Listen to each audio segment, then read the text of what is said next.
Hey, real quick, before we dive in, if you've ever wished someone would just show you how to create and sell digital products using AI without wasting time or getting stuck in decision paralysis, listen up. The doors to the Empowered Business Lab AI are open. This is my signature program for digital product creators who want a clear, proven path to build a scalable offer and use AI like a pro. You'll learn how to map your funnel, build your product, and write copy that converts with custom GPTs and tools I built just for you. Head on over to empoweredbusinesslab.com to join us. Doors close on Tuesday, September 30th, and you'll save $1,500 if you join us now. Now let's get into the episode. Welcome to the Empowered Business Podcast, where strategy meets action. I'm Monica Froese, and I'm here to help you create, sell, and scale digital products the smart way, using AI and proven strategies to build a sustainable, profitable business. If you're ready to turn your expertise into digital products that sell and eventually grow into a thriving digital shop, you're in the right place. Each week, I break down real-world tactics, unfiltered insights, and bold business moves. Because building a digital product business should be sustainable, scalable, and designed for long-term success. Let's ditch the fluff, leverage AI to work smarter, and turn your expertise into a thriving digital empire on your terms. Let's get started. Welcome back to the Empowered Business Podcast. Today's episode is extra special because we're diving into a real student success story. My guest, Natalie Gingrich, is the founder of the Ops Authority and creator of the Director of Operations certification. She's trained over 500 women to step into high-level operations roles, and she's built an incredible business all around her expertise. But here's what makes this conversation exciting. Natalie recently took what she learned inside of our program, the Digital Shop Experience, applied our Power Path strategy, and turned the content sitting in her Google Drive into a brand new shop launch that pulled in more than $20,000 right out of the gate. This episode is about more than just a shop launch. It's about how a proven system can breathe new life into the IP you already have, give you a scalable revenue stream, and create consistent cash injections without relying on the constant launch grind. If you've ever looked at your backlog of trainings, templates, or workshops and thought, there's money just sitting here, Natalie's story will show you exactly what's possible. So let's jump in. Natalie, welcome back to the Empowered Business Podcast. Hey, Monica. So last time you were on, we were talking about hiring, and today we are talking about a totally different topic. We are going to talk about your shop launch, but to catch the listeners up, because it's been a few years since you've been on, can you tell us a little bit about yourself and your entrepreneurial journey and what you're doing today? Absolutely. First, I'm so excited to be here, and I can't wait to dive into this because it's quite personal. And, we have a fun friendship, professional friendship, and I consider you just such a great peer and someone who's been a part of my journey for so long. I think we're probably like 8 years. I think right when I was coming in, you were coming in, and we both transitioned out of corporate and stuff. So anyway, it's an honor to be here, and your impact on me is something I'm very it's kindred to me because it has made a big difference along this entire 8 years, but specifically most recently with the shop. So I can't wait to dive into that. But as far as your question about me, well, I spent 15 years in corporate America. I left corporate America to be able to be a different kind of mother to my children. And I knew I was not done working. I knew that I was going to shift the way that I was working. And my first voyage into entrepreneurship after leaving my high-paying executive career was something completely different than anything that I'm doing today. But it was my first step into entrepreneurship that really allowed me to kind of, get my feet wet. I grew up with a mother who was an entrepreneur and had her own business my entire life. And so I had always seen what that looked like. And I, to be honest, was a little bit scared of it when it came to be my time to step into it. But through my corporate experience and just the place that I was at, just ready to really do things differently, I stepped into it again. And I was then very grateful for having seen the work that my mother went and put into this, because it is no different. Even though it's 3 decades later, it's the same amount of heart and hustle, and sometimes even a little bit of heartache in there as well. But anyhow, I had started a business, and I quickly realized it was not the business that was going to be serving me. I wanted to do something on my own. I wanted to obviously be able to bring in enough income to support our family in the same way that I was supporting them when I was in the real hustle and grind, which is corporate. And then I was sensing this thing of, goodness gracious, Natalie, you've got to do something that's just natural to you, because what I was trying to do was just so far away from who I was that I was looking to really build on my natural skills. And what were you doing? I remember, but tell everyone what you were doing. Do you? I do remember. Yeah. Well, it was a business called the More Mom Movement, and I was pulling together women in our local community, which that is truly who I am, at least who I was at that time. And it was very meaningful to me. The connection and all of that was very meaningful. The ability to be able to scale it was impossible. And also, remember, I left corporate to be able to be with my kids more. And when can moms get together? And I was targeting professional moms. So when can professional moms get together? Nights and weekends, which is exactly why. So it just leveraged a part of my skill set that felt really good and natural, the the connectiveness, the empathy. But at the same time, there was a huge gap in how I was really going to make this profitable. I think I made $2,700 in 7 months that year. So that clearly was not going to be the answer to how I was going to do this long term. So very, very difficult. In a big transition, something I learned a lot from. And I really took the things that I was good at from that business and found this entirely new business model that was foreign to me. Even though I had spent all this time in corporate, the ability to be able to leverage and grow a business from an online perspective with complete strangers remotely outside of, I live in San Antonio, so I wasn't looking at people face to face. It was a completely new model to me, and then still be able to couple that with leveraging the skills that I am known for, am good at, and just come natural to me, which have all been under the unsexy umbrella of operations. And so everything from project management to hiring to, KPIs, scorecards, those kinds of things, automations, all the cool things that maybe I only find cool, but I know you do too, because you're an operator like no one's business. You have a brain that is just, to me, is just like way, way, way high. But anyway, so I use those operational skills that even though I thought were unsexy, they were truly changing the people around me. And I needed to step into that. So at first, I did a bunch of consulting and implementation work. And as I was speaking, and that's you and I had lots of overlaps, and we were in attendance at a lot of events back in the day, the 2017s and 18s and 19s, when we were traveling probably a whole lot more than we are today for business. I was speaking at a lot of those events, and I was also supporting people who were hosting those events. And in doing so, it gave me the opportunity to get on a lot of stages and to talk about this intellectual property. I was at an event, and a sweet friend came up to me afterwards and said, number one, I want you to work for me, but you're working for my friend. And so that would be too difficult to do, but I need you to meet me for coffee. All right. So I met her for coffee the next morning, and she's like, I have an idea. Now, this is somebody who always has crazy and wacky ideas. And so I was like, oh gosh, let's just do the coffee and, nod and grin and pat her on the back. Well, she changed my life. And we had coffee that morning, and she said, you have too much knowledge to just have you doing this. So I know you can't work for me because you're working for my friend. Do you have anybody in your network who could do what you're doing? Like, could you train them and give them to me? And I thought, no, that seems like way, way, way too big.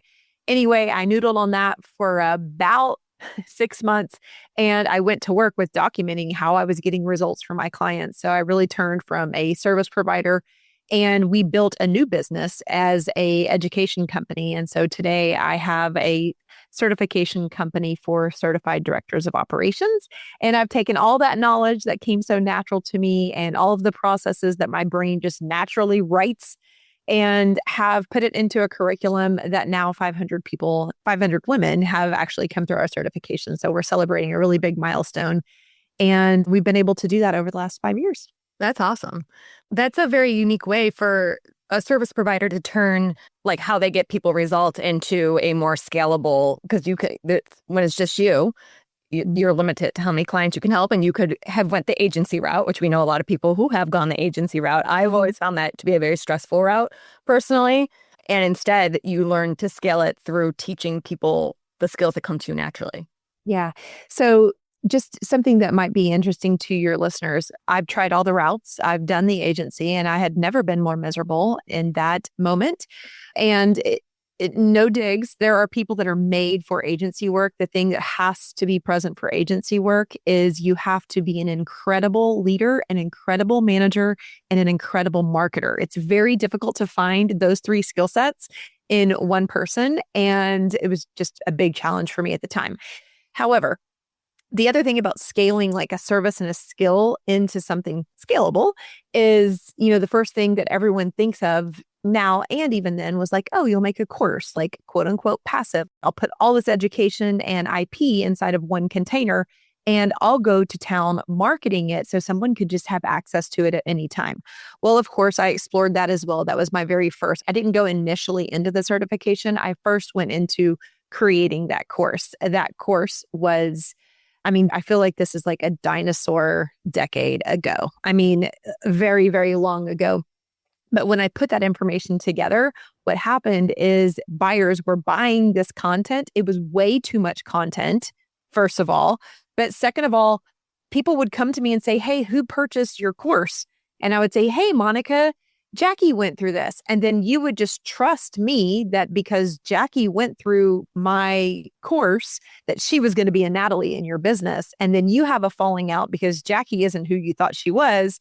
And it just kind of came back to me. And I mentioned the word empathy earlier, but that is truly who I am. And I felt a responsibility for these people to be not only stand-up characters and stand-up, people, but to really do what they say, like not to oversell and to truly deliver the results. And you don't have control. Like, obviously you don't have control, but there was some odd connection because they had gone through my course that they were going to be a Natalie. And I don't want to have some like crazy ego around that, but no, like it made people think that you were giving the Natalie seal of approval, but the certification program allowed you to have quality control. And along those lines, do people have to renew to keep their certification? So we are this is like part education, part like business strategy here, but our take is I wanted to be a differentiator in the certification and education world.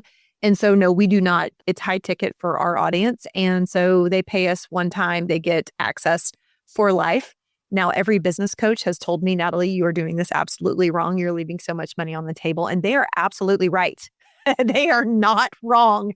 But it's just an ethical choice that I made from the very beginning. And I know that the investment is significant. And it's just the way that we've done it. Okay, so for the last 5 years, you've had 500 women go through this. So they're certified. I'm guessing, in some sort of database where people can tap into. Now, when people want someone who's certified, do they pay you? Like if I wanted a Natalie certified director of, no, now why? Why would you not charge me if I want to get access to this database? Yeah, well, we could. We actually don't have an official like outward facing directory yet. We're putting that together really as a benefit. It's something that people have asked for. Other certification groups have it. I have never embraced it fully because it's that same thing. And obviously this must have something on me, but I don't want people to make an assumption just because they're on this list that they're going to do something. But anyway, we've worked through a whole lot to be able to have this directory forward facing as well as internal. Internally, we all have access to it, but externally, if they want a full hiring process, we have a separate company called the Hiring Authority, and I would channel somebody through there. If they want to find and connect with somebody through this directory, they're going to have the ability to do that. But at this point, it's free.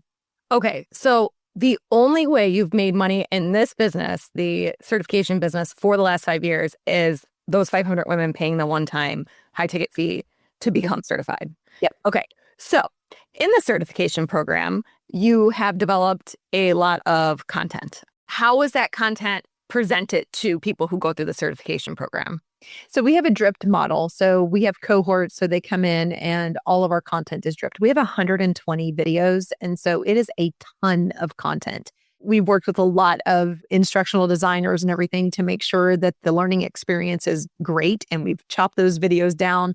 We've re-recorded twice. I don't think in my lifetime I'll ever re-record all of this again. We do add to it as things change and AI comes into play and all of that. But it's dripped, and we have discipline. So, which is basically like a unit in school where they would have many chapters make up a unit. We have these modules which have many lessons, or disciplines which have many modules and lessons underneath. And so we use Thinkific. I think all of our technology is pretty much the same, Monica. We are clearly impressioned upon at the same time. And there's a lot of me that just follows you. So I have used Thinkific for the last 10 years, and we house everything inside of there. Okay. And with those videos came a lot of templates, checklists, all the things to help support them on their journey through these disciplines, I'm guessing, right?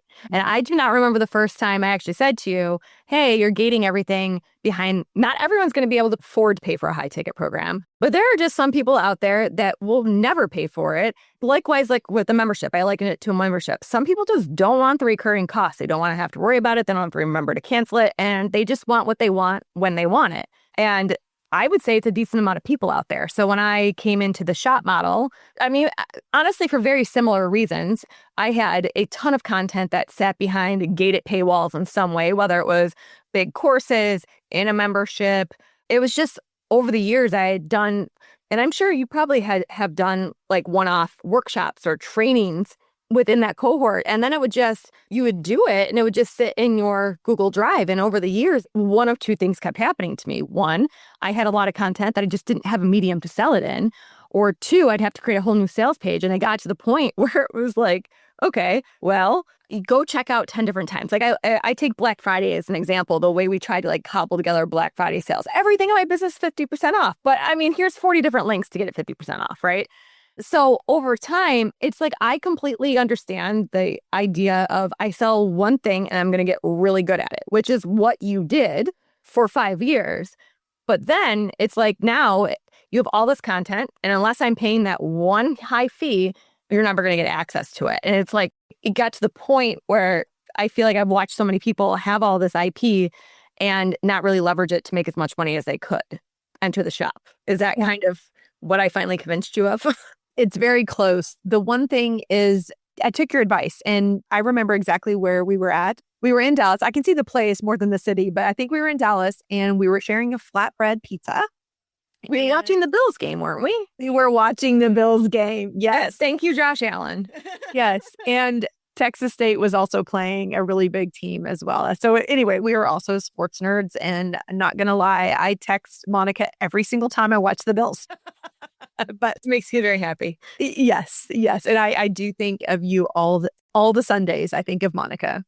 Anyway, but you were sitting there, and I had been flirting with this because some of my friends are your friends, and I have seen them build shops too. And so it's always been something that I've been curious about. And it was like on my heart, like this was so serendipitous. I felt like I was going to step into this shop-ish, membership-ish kind of thing. I didn't really know what it was going to look like, but it was pretty much around the same principles that you had been sharing. And I listened to your podcast and I follow you and we're friends, and your imprint on other people around me. And so I've been thinking about taking this information and doing something with it is essentially what I was wanting to do. But I knew it was going to be a lot of work for my team. I knew that we were already strapped, as everybody is, and we're a super lean team. And then I go to this event and I see Monica, and Monica basically reads my mind, and she comes out and she says, Nat, you've got all this stuff. I mean, I wasn't even intentionally thinking about this, and she wasn't either, but she just said what she was thinking, and here we are. So she's like, you've got all this stuff that you're not sharing, and you're only launching, and it's launch to launch, and Nat, here are all these other ways. So I'm like, I've been thinking about this for a really long time. So that lit a fire underneath me to figure out how to do this. Now, where you were going with kind of what is in our shop, there's so many things I want to talk about, like how we built it, why we built it, et cetera. And so we can navigate all of that today. But the difference in what you were saying versus what we ended up doing is I have an obligation to the people who have paid that high ticket for my IP. And so nothing inside of our shop is actually inside of our certification. Okay, I did not know that. Yeah. So well, first of all, let me ask, how many products right now are in your shop? 21 as of tomorrow. Okay. And you told me before we were recording that all of that content was already created. So what medium were you creating it in if it wasn't in the certification? Yeah. Yeah. I'm so glad that actually I had you to really help me and my team, because we learned from you, and my entire team has really embraced you even more than me sometimes. They're like, well, Monica says. So anyway, but I remember you saying, like, you've got stuff in your Google Drive. I promise you, you have stuff in your Google Drive. You have stuff in Dropbox. And I was like, no, no, no. Sure enough, I was telling my Alex, who's my right hand and my director of operations. And I said, you've got 2 months, just go through everything and look and see what you can find. It cannot be what is available inside of our certification. There are some adaptations that we have made, but just see what you can find. So anyway, she found 44 things inside of my Google Drive, even in my personal drive before I had the certification. These are things and models that I was using to support my clients. And so we found templates, we found scorecards, we found trainings. And to fully answer your question, some things that I've created for opt-ins, which didn't really work because I didn't have an audience back then. We repurposed some of these opt-ins. We beefed them up a little bit and added, I hate that word, but anyway, we added workbooks and maybe a voice overlay, to be able to just substantiate them, to give them some context where they needed. Of course, we swiped lots of templates, but masterclasses, I have done lots and lots of masterclasses. Remember, I've been in business for 10 years. I've been building an audience for 7 years. And so I used to go live. There was a phase in my life and in my business life where I would go live every single week. We went through those. I have a podcast with 288 episodes. She would listen to those podcasts and say, you know what, you can create a framework out of this. You already have, it's IP, it's already out there, but you can add to it, right? So we listened to the podcast. All of the presentations I've ever been paid to speak on, we are leveraging those, our master classes, opt-ins, and then again, all the good stuff inside of our Google Drive, Dropbox, and even my personal. So we do, in the digital shop experience, I have a whole lesson on content auditing because, and now with the help of AI, I honestly, it's even easier to find the content. But what I actually kind of love the fact that I created both my signature courses, the first iteration before AI was a thing, because I do feel like it really had to come from my brain. It had it, like everything about those programs was the strategy that I helped other people do in all those years of experience without AI kind of like creeping in. And I think that's like very beneficial for us. And now we can use AI to layer things out to the next level. When I did my first content audit, I did it manually. Like it was me. There was no tools to really extract the different ideas. I had to use my brain to figure it out. But I got probably like a year in to auditing like different private podcast feeds, different stuff I did in the membership, different stuff I did like even within the cohorts for my programs. There'd be like these one-off trainings I did because people were asking this question. And before you knew it, I was like, and then still like my shop has behind the scenes, I think published 120 you can see publicly, but if you've searched for things, there's probably like over 200 like actual active things. And that's just scratching the flippin' surface. And I just remember thinking, wow, I have just been leaving so much money on the table, not to mention the amount of like how it can help move along the ascension ladder, which is something that you had mentioned to me before we started recording. One of my examples of this is when I do free trainings or like events in my business, challenges, I usually call them, they are like good content. It is not just like this joke of free content that I'm like secretly just constantly trying to sell to you. Like you accomplished something in my challenges. And after the challenge would be over, it would go into the dust of Google Drive. And I'm like, okay, yes, there's opportunities sometimes there to turn them into an evergreen funnel. But honestly, like it's just a different mentality when you're taking someone through like an evergreen funnel, because then they have to take action as they're going through it versus if they can just get it as a workshop and consume it on its own. So I had this one in 2021 called Passion to Profit Experience. And I ended up making it a paid challenge. First time I did a paid challenge, and it had the highest conversion rate because people had paid to be there versus like free. But it was really, really good. And afterwards, it just sat in my Google Drive. And then 2022 comes along. I launched the Empowered Shop, what became the Empowered Shop. And I was like, well, why don't we just make this into a paid, like put it into Thinkific, make it a shop listing, because Shopify and Thinkific connect, which is very nice. And now I I recorded a presentation a year ago and I had looked at numbers. And it was like 350 people had gone through.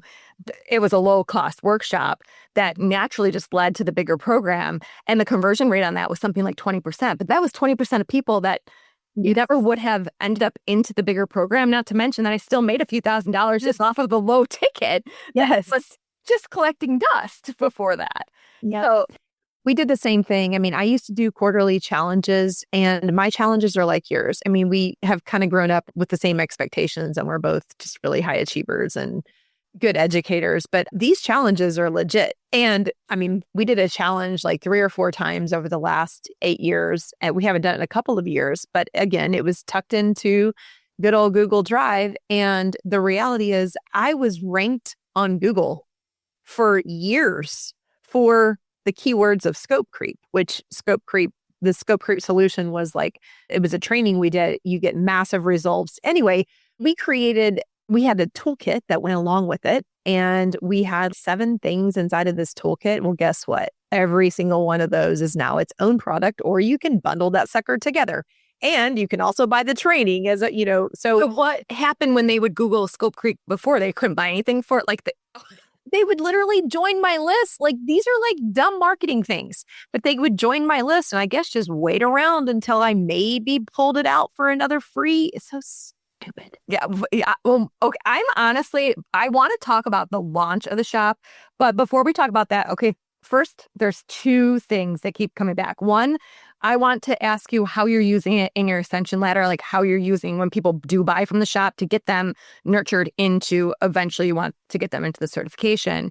And then also, I want to mildly push back on the whole not putting any content from the certification in the shop. Like, I'm very curious about this because there's got to be, well, you already told us there is a whole lot of content in the certification. So if you pulled out some things, let's just say, I don't know, just for argument's sake, you had a really nifty Airtable base or something that helps your directors of operations, it would be a really good standalone product. What is your resistance when there's so much in the certification? You couldn't possibly, I mean, you would have hundreds of products if you really broke down everything in the certification. So what is the biggest resistance you have to that? Yeah. So any of our like major frameworks that people walk away with, I feel like it's exclusivity for the people who trust us at the highest level. And I really, now let me give you an example. Like, we teach a 12-step hiring process. I'm not putting a 12-step hiring process inside of the shop, but we have a job description template inside the shop. Right. I did see that when I was going through the shop. But it doesn't have like context, right? Yeah. So I teach about how to get your return on investment inside of the certification. But inside of the shop, we have tangible assets or a training that I have delivered as a paid speaker or something like that. So I would say that there is not a perfect match. Like, I'm not taking anything from the cert and putting it inside of the shop. I can't, philosophically, I don't feel good about doing that. But I mean, these are topics that I think about all the time. Like, I think about hiring. I think about performance of employees. I think about an Airtable database. Like, I think about those things. And so what I have really started to challenge myself with is, not to get off topic, but as I'm like, people ask me questions, whether it's a friend or whether it's a student, and they ask me something and I'm like, the way that my brain thinks is different. And I am documenting those things. I'm saying, you know what, I should put this here. Like, we just had a student who's had some trouble with, ironically, a hiring project. And it's like, oh, you know what, I can take what I've just coached her on and turn it into a framework. I use a lot of that and I haven't done this in a while, although I really have to get back to doing it. And AI can be very helpful with this too. I call them quick tip videos. Like, when you answer the same question over and over again, I'm like, okay, I'm sick of answering the question. Let's just make it, I sell the quick tip videos for $6 or $9. And then there's a bundle of them in there too. But like, think of all those looms you've recorded over the years. Or even like, I've done a lot of private audio things that answer like common questions I get, like, what's the difference between Thrivecart and SendOwl? And my answer actually goes above and beyond just like, oh, let me read from the pages. I'm like very thorough in why I would choose one. And it's from years of experience. And so I turned to make it a quick tip video that people pay for. I really think we have to get back on track here, but I really think with the prevalence of AI at this point, the concept behind your quick tip videos, they mean so much more now, because the one thing that AI cannot do is actually have the lived experience to give the perspective. That's why our students love our program. Yes, the content is great, but the actual application, the theory, they're going to be able to get from AI.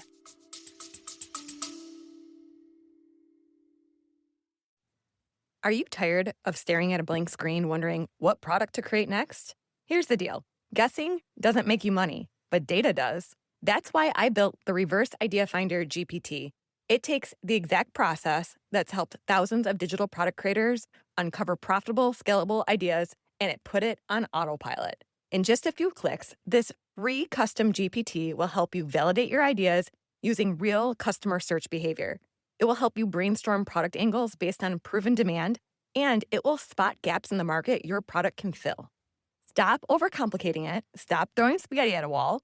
Start creating what people are already searching for. You can grab your free Reverse Idea Finder GPT over at empoweredbusinesslab.com/GPT. Now let's jump into today's episode.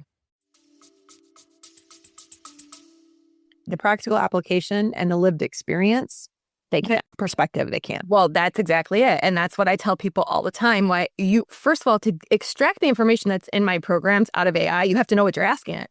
And you're not the expert in the field and you don't have the experience. So you don't know what to ask it. Therefore, you're not going to get the best answers because it's only as good as what you're putting into it, truly. And I wish more people understood that. But now, okay, now I want to cover how it's an ascension ladder for you at this point.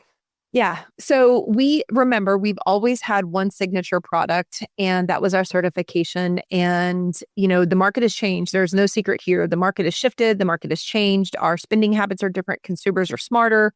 And I have not even begun to scratch the surface with marketing to operators. So I really wanted to get our business to a place where our signature offer, the high ticket certification program, was really, really stable. The content has been completely refreshed. It pretty much got the most perfect bow on top of it.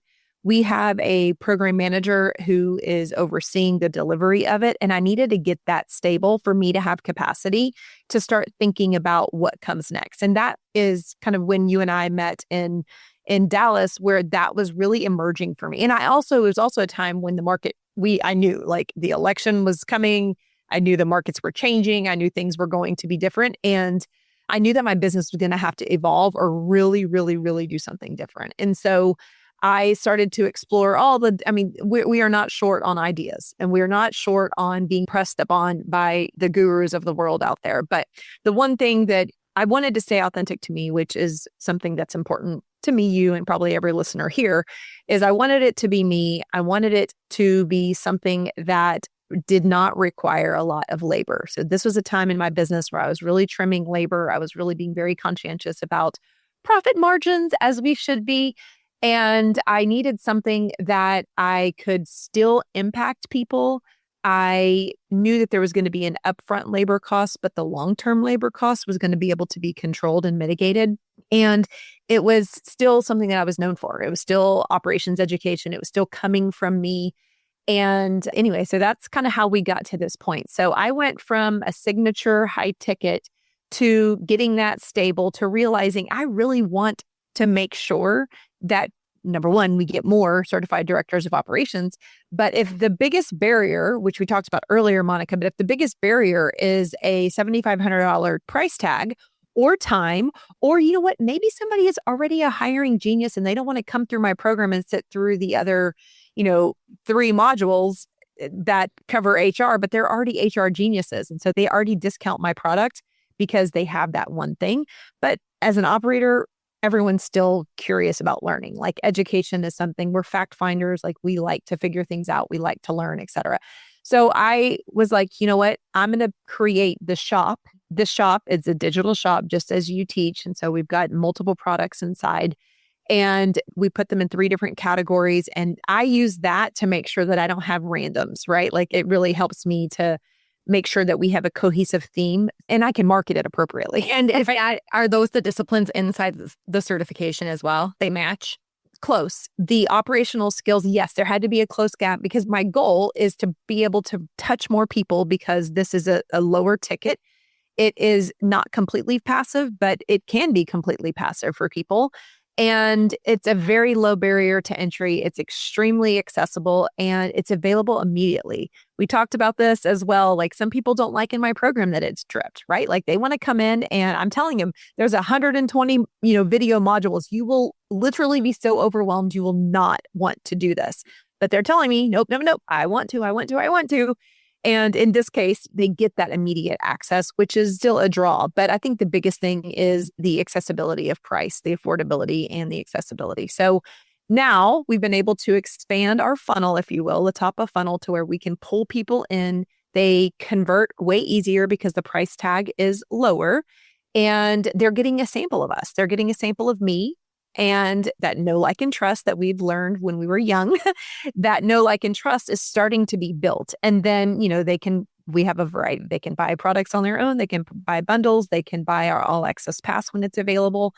And then it's our job, our team's job on the back end to connect with these people. So we actually have a ambassador who reaches out to every person who purchases from us to talk about what could be down the road or other products that they can take a look at. And eventually we're wanting to increase the exposure and the awareness of what the certification can do for them. Now, we still know we're not going to capture, even 50% of those people. But if we get 1 or 2 sales from people who've come through the shop, now that's a huge, huge return. Yeah, because you have a podcast like I do, so that's one way people can learn. But there is something about when someone puts any sort of money investment in you and you can deliver on that, we definitely think very similar. So I've had so many people tell me from like the free stuff I've done, one of the ways I get people into the digital shop experience is I have a quick win workshop on Shopify. It's like the 10,000 foot view of why. And I had so many people that said, I got so much value and actually made so much progress on your $49 product. I can only imagine what would be in your $1,000, $2,000 program. And that's like the seeds that you're planting with people. Like, wow, I got so much value here. Mm-hmm. And sometimes it takes people, I have people that tell me they watch my webinar 8 times before they buy from me. And I think we discount that sometimes, like how many especially now, I think the touch points are even more. So you've just given yourself this opportunity to have so many more touch points with people. Mm-hmm. Because, when they listen to your podcast, how do you reach out to them? You really can't, you just hope they show up every week when you release an episode. This gives you an actual real touch point with these people. So can we talk about your launch? Because that's what blew me away.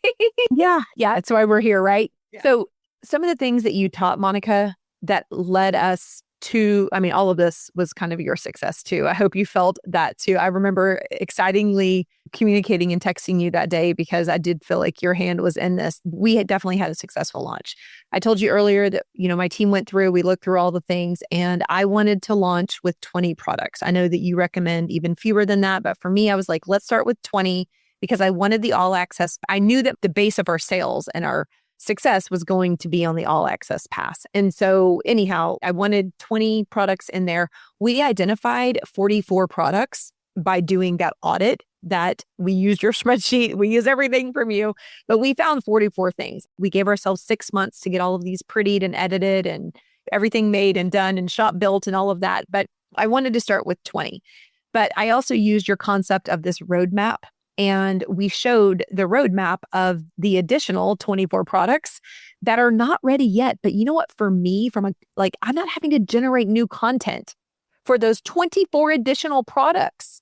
It literally exists. My team is working on them. And I told you that we have 21 officially today because they've been working on, and it's 1 a month. It's not like getting those first 20 ready.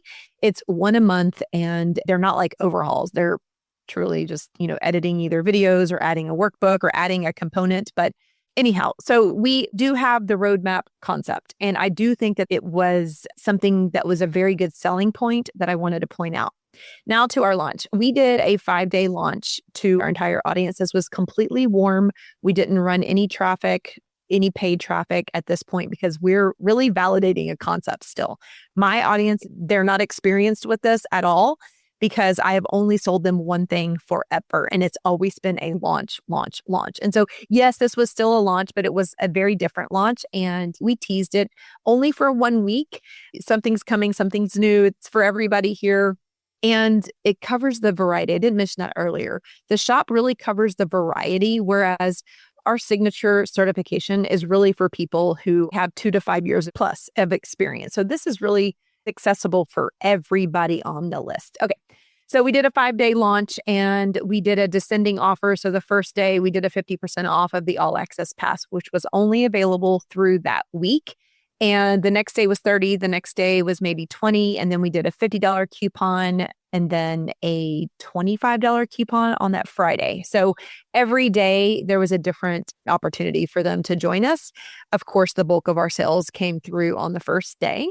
And we ended up making almost $21,000 in that first push.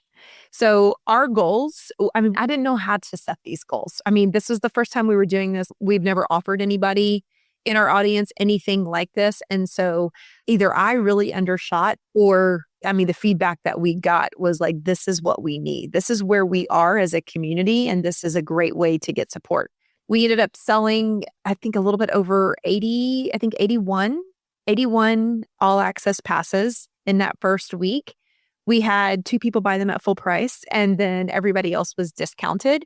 We also had our certified directors of operations. 30% of those sales were people who have already paid me through the certification. So I thought that was a significant, right? That is very interesting, especially because you give lifetime access in the certification, but they still found value in the supplemental stuff you were putting in the shop.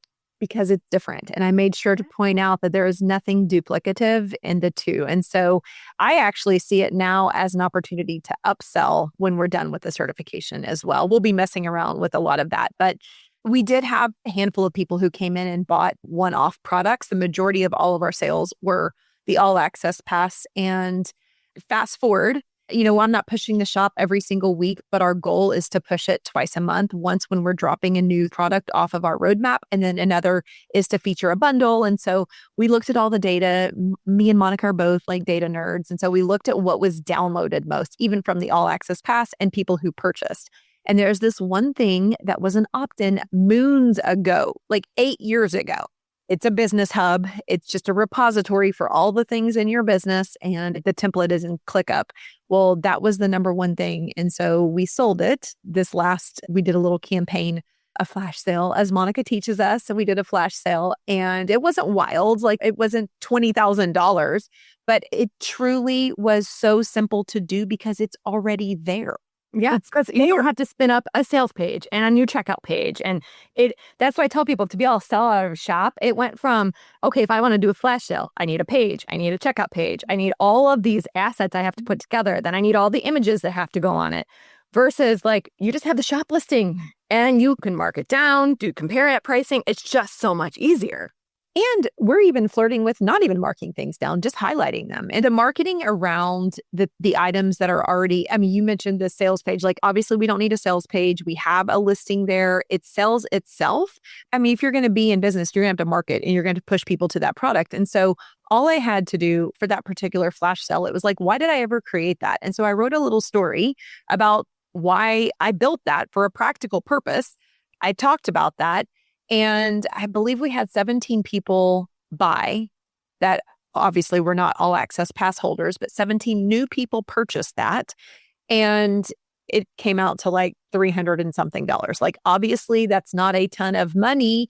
But guess what? I was joking. I was not really joking, but I was telling my team that pays for ConvertKit or Kit for the entire month, right? That was money we didn't have covered. But the cool thing behind this, Monica, is those people are now in touch with our ambassador, and we're about to go into launch for our certification. We have 4 people from our shop launch who were not previous DOOs, but we have 4 people who are very likely, we've identified these 4 in our conversations and the actions that they're taking they're on our wait list for our bigger products. If we get 4 basically cold people that were just lurking and hanging around on our list who convert to a $7,500 product, get out, girl. Get out. That's huge. I know. Get out. I love how it works both ways too, because it does work both ways for me as well. I get people in my larger programs and then they're like, oh, there's all the supplemental stuff I can get in the shop. That's like very enticing. So it does work. It swings both ways. It helps people get in. It's like a two-way ascension ladder almost. It's quite awesome. So let me ask you this. What was the price point of the All Access Pass? We started at, this was a lot. There was a lot of strategy, some heartstrings being pulled here because I really thought that we were going to value this at like $797, $997. Like that was my initial goal based off of how we have anchored our brand. And my team really pushed back on me and they were like, Natalie, we want this to be successful. We want people to come in here. And so we're going to put 20 items. We're not going to put all 44. So let's put 20 items. And I think the value of all of those items was around right at $3,000. And so clearly we're not going to charge that, but hold on to your little heart here. It was $497. And so we did 50%. So I think it was $298 for the first, which is where the majority of people purchased from, or $248, excuse me. It was $248 and then $298 from day one to day two. And those were 90% of our sales came in those days, but that's how we priced it. And it was a lot. We had sold some upgrades and stuff. We just looked at all the things that we had sold over the last couple of years and to see kind of where people were actually purchasing. And it worked. Yeah. And to give people just an idea of why we do the roadmap is in both instances, mine's called the Power Pass. It's not open all the time. So the roadmap, the way I came up with it, I thought of like a SaaS company. We like to know what's coming up on. If I'm going to invest in your software, I want to make sure that if you don't have the features they have right now, that you're going to have the features. So if you're going to give someone an all access pass, for us, what it is, we have two things that we qualify our all access pass. It's $100 and below of products and for 365 days. So anything that's in our shop, $100 and below, that's already there. And then anything that gets released in the next 365 days, that's 100 and below. So if I didn't have that roadmap, it's kind of like, well, there'll be some products over the next 365 days versus no, this is like what our plan is, just like any software company. And now like it really increases that value of the All Access Pass. Now, you said before we start recording, you had mentioned that you push back on your team. So we make ours scarce. We don't want it in the shop all the time. So right now, if you go find the Power Pass, it says sold out. Because the reason I started doing it was for another opportunity for a cash injection just when we launch, right? That's like what I wanted. And that's what it ended up being for you too. So my mentality is if it's available all the time, even if it's a higher price, it's not going to have the same scarcity as when we bring it back. And that's why I do it. But you do it that way, but you initially push back on that, correct? Yeah. No, my team was like, we're following what Monica says, Natalie. No. So in my mind, I wanted it available all the time. And the way that it's working for us is it's actually hidden. So if you go to my site right now, you're not going to find an all access pass sold out or not. Like it's not searchable. It's not on our Shopify site. They want to pull it out whenever we're running specific campaigns. My challenge to that, and that is what we went through, by the way, that's what we went with because that's what felt good to them and it was fine for me. My resistance was that I wanted it to anchor the shop. I want to show that it's a $3,000 product. And okay, fine, we sell it for $1,500. If someone wants to buy that for $1,500 on a Tuesday afternoon, please do. Please do. Right. But if they never see it and, they'll never know. So maybe somebody's like looking and is like, yeah, if that wasn't $1,500, then blah, blah, blah. And then we run a sale to it and then they get it. So it's really like, 6 and 1/2 dozen of the other. Like it doesn't really matter. I don't think philosophically. I also expect that we will be using it in down sells and stuff as we kind of build out. We turn this company more into more of a product-based business. So moving forward with your shop, because I know I took a lot of your time, so thank you. Moving forward with the shop, are you going to move forward with the regular product drops, like the here and there flash sales, adding more to it? Like past your 40 products, do you anticipate you'll keep adding and building upon it? Yes. I don't know if I even told you. I probably did tell you this, but this is where probably the most exciting thing in my business. I've needed some energy in this business for a while because I've been doing the same thing for a long time. But, bringing the shop really has allowed me to look at the business in a very different way. And I have a lot more energy for my business right now because of the shop. But The future of the shop, yes, we have the roadmap. I'm going to continue to drop those. I like the roadmap too, which you didn't mention this, but it holds me accountable and my team accountable for continuing to make this fresh. It gives us a reason to write our list and to say, hey, this is new. And so I like it for all of those reasons. And I too totally believe in the whole SaaS. I have a concept in my brain that I wish we could have pulled off before the launch because I want it to look like a SaaS, like the roadmap. And then they can like write in and say, this is what I want to learn. Like that was too much for us at that time, but never know. One day it might be there. Anyway, we have the roadmap that we will continue to deliver on these products. And then one thing that feels very creative for me was to leverage our certified directors of operations. And so what we have done is we've gone to them and we're doing a creator call, a call for creators, if you will. And so I'm telling them, because you have invested in us, because you don't have an audience, operators are great educators. You think these 20 templates and stuff that I have are great? Imagine if we could multiply that by 500 people's amazing operational brains. And so we're doing a call for creators here at the beginning of 2026 and inviting them to be able to come in and to sell products and to turn this from my shop into our like movements shop. And it'll be a marketplace at that point. That's truly where the vision of this is going. And of course, they're going to get compensated for sharing their knowledge. They're also going to get compensated for any affiliate sales that they bring in. And they don't have the weight and responsibility for building a brand. I think a lot of people want to do that. And once you've been doing it, it is very difficult. Yeah, especially if they're going through your certification program to be a service provider. So being a service provider is very different than building a whole brand that you can sell in mass volume. It is completely different. And I do think people can underestimate that sometimes. And then they start to do it and they're like, no, I just really want to work in so many people have told me they thought they wanted to build a brand, but really they just want to help support in someone's business and love being in the entrepreneurial space, but not with the responsibility of actually running what a brand like this takes. My people are made to be entrepreneurs. They are not made to be entrepreneurs. Most of them are not made to be entrepreneurs. I honestly forgot that was where you were going with this. I remember you telling me that, and that is such a cool idea. I love that. It probably doesn't make sense for me to do it, but I can think of so many different people that could leverage something like create a marketplace for their people who they're training. And what a cool opportunity for them too. Yeah, I think it's a source for revenue for them, but more importantly, which is, money is always the most important, but we are givers. Like these are heart-centered people who have great brains, great minds, have made huge impacts and differences in people's businesses and lives.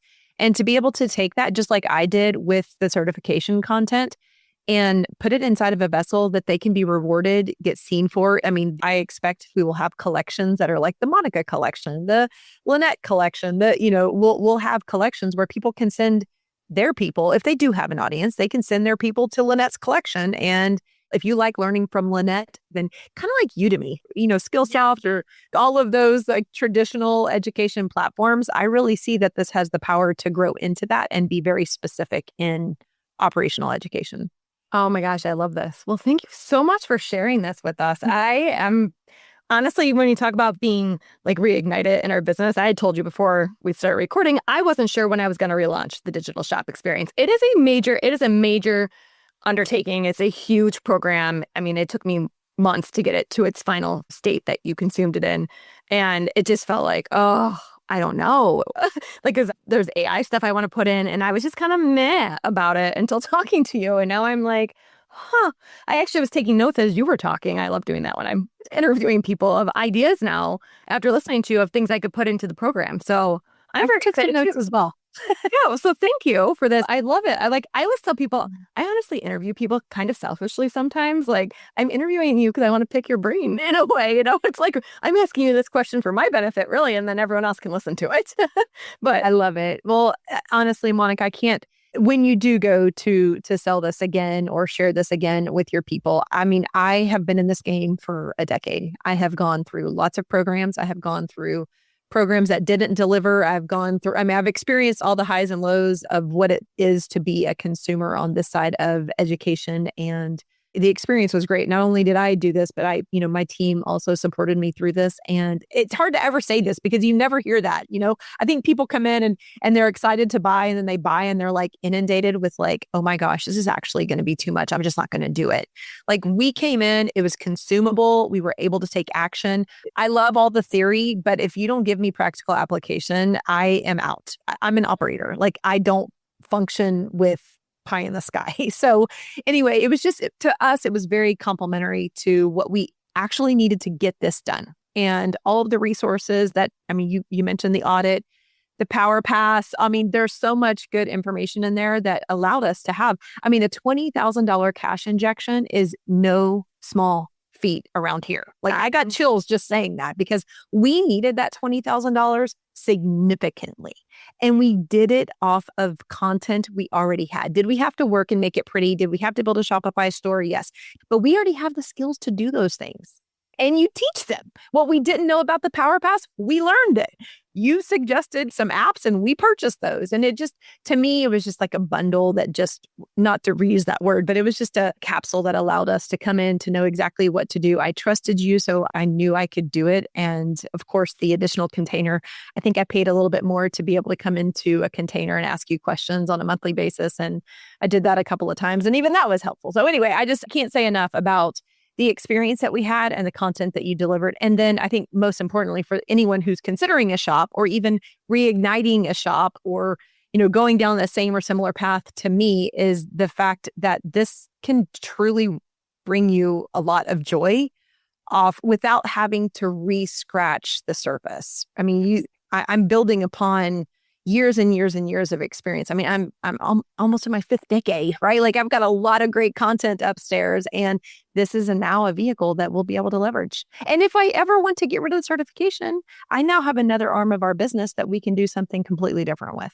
Exactly. I consider my shop sort of the engine that hums under everything. It keeps that consistency, whereas before, that consistency with the launch model, that ups and downs, and that is stressful. It is extremely stressful for any business owner. It became insanely stressful for me once I got divorced because it was like, well, okay, without his paycheck here, this is like, I always knew my bills were going to get paid when I was married. That was never Feast or famine with the launch model. Yeah. And when suddenly you're thrust into a situation where it's okay, but if that launch doesn't perform, what does that mean for my actual life now? Yeah, no, I'm not interested in living like that. That's way too much stress. And this has helped me even things out. And gosh, that alone has been such a blessing, honestly, for me. And that's, oh yeah. We dream, we're actually having a meeting in a couple of weeks to really think about how we can almost look at this as that engine that hums. And we haven't started running traffic. We haven't done, we really just set up the shop. We haven't marketed the shop. We're talking, I'm really excited about where. Well, I started dabbling into beyond my email list. And then I got really sucked into like, okay, I have to get on the AI train because if I don't, like with what I teach, I'm going to be left behind, which I'm not going to let happen. And so now I'm like circling back because I started running like cold traffic. And honestly, my ads were super profitable. But like with anything with ads, you can get out of the gate fast sometimes. And then if you're not like optimizing, and my attention, I just didn't have the attention to optimize it. But I have no doubt that it is absolutely like a low barrier even to running ads. Like, I used to run ads all the time just to opt-ins. And when I was running just to shop listings, we were getting four times our return of ad spend almost out the gate. So yeah, I do think I just need the time, like anyone does, to, focus on it. I could see that being, I'm gonna write that down on my sticky notes. I could see that being a whole nother add-on to the experience once I kind of nail that down. That's where I would hope for it to go, actually. But there's so much, when you have a warm audience and if you have an email list, there's so much potential just there. Yeah. If we can generate, we made a little bit over $300 the first time we did something. If we could put together, a bigger bundle. Anyway, if we can bring in $800 to $1,000, I know that these are small numbers, at least for our business, but if we can bring in $800 to $1,000 every single month on warm audiences, can you imagine what you can do? Exactly. And it's stackable. That's really how I view it. And that baseline ends up just going up and up and up. Like anything, like I always said, online business is like a snowball. Same thing with the shop. I mean, you had a big enough audience to be able to go out the gate, right, with that big launch. But the more people that know about the shop, and then they're expecting, and that snowball just starts growing and growing. And before you know it, your baseline went from $2,000 a month to $5,000 a month. That's always my goal behind my shop. Just for full transparency, our list is 4,200 people. So it's not like we're talking to 42,000 people. Like big is, definitely relative to what you think. But I have a very small audience compared to my friends and peers, maybe even you. But I mean, we were still able to generate $20,000 off of a small, and we're getting 50% open rates around here. So it's not like even the full list saw that. Yeah, that's awesome. I'm so excited. I am so excited too. What a great case study. Thanks. All right. Well, how can people find the shop that we've been talking about? Yeah. So it's the shopforops.com and shop for ops. And yeah, I mean, we're going to continue to pour into it. And another way, if you're an operator and you're listening to this and you're curious about us, we have a podcast, or I have a podcast every single week, talking in third person here, but I have a podcast called The Ops Authority. That's also our website as well. Awesome. Well, I'll be sure to link to that. And honestly, lots of solopreneurs listen to this. So we are the operators in our business. So there's a lot of great tools. I was just going through your shop before recording, and there was stuff. I was like, I saw the business hub. I'm like, I want the business hub. Yeah. Because I'm like, everybody wants the business. I know. We'll link directly to the business hub too in the show notes, because it's apparently very popular. But thank you so much for sharing this with us. I really appreciate your time. Yeah. Thanks for having me. If Natalie's story lit a fire under you, here is the good news. What she did isn't a one-off. She used the exact system I teach inside the digital shop experience and combined it with our Power Pass strategy to launch her shop and bring it to over $20,000 right out of the gate. And she's not alone. We've seen students go from zero sales to $5,000 months, double their revenue in less than a year, and even hit six figures in 12 months, all by unearthing the content they already had and selling it in a streamlined e-commerce shop. That's the power of the digital shop experience. It takes your digital dust collectors, the trainings, templates, and workshops sitting in Google Drive, and turns them into a shop that makes daily sales a normal thing. No more feast or famine launches, just consistent revenue that stacks over time. So if you're ready to stop leaving money on the table and finally give your content the attention and sales it deserves, join us inside the digital shop experience. You can get all of the details over at digitalshopexperience.com, because your next $20,000 cash injection could be hiding in content that you've already created. I'll see you back here next week.